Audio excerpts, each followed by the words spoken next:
گفتم بیا بیرون. کیه؟ همسایه ها. برو اونور، من باشون حرف میزنم. شما چرا سر و صدا رو انداختید؟ مگه یه بار نشنیدید که گفت فیض‌الله الان خونه نیست؟ مشکل شما چیه؟ مشکل تویی خانم. مشکلی نیستش که اون الان خونه نیست. مشکل اینه که تو چرا تو این خونه حضور داری؟ که اینطور؟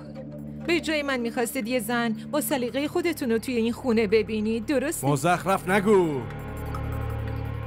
شماها یه جوری از ازدواج من و فیض‌الله ناراحت شدید، انگار میخواستید به جای من خواهر یا دختر خودتون زن این خونه میشد.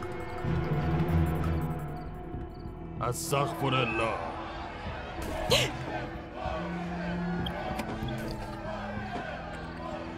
تو چرا گریه میکنی؟ اصلا نترس، اتفاقی نمیافته. الان به فیض‌الله زنگ میزنم. خونه این معلومه سنگ بارون کنید. مثل یه مرد بیا بیرون و مقابلمون وایسا. چرا یه گوشه خونه قایم شدی ها؟ بیا بیرون. اگه مقصر نیستی چرا بیرون نمیای؟ فیض‌الله بیا بیرون.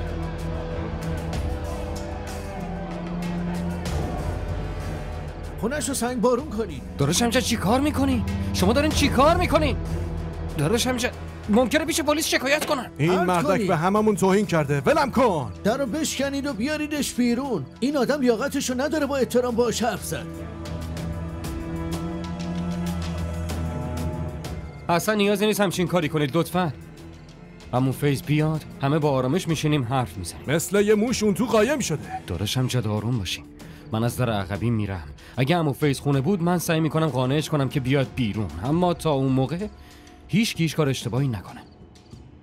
داداش امجد مسئله بزرگ میشه. ولش کنید، سنگ پرت کنید. راحتش نذارید، سنگسارشون کنید. بزنید، پرتاب کنید. حقشه، باید سنگسار بشه. سنگسارش کنید.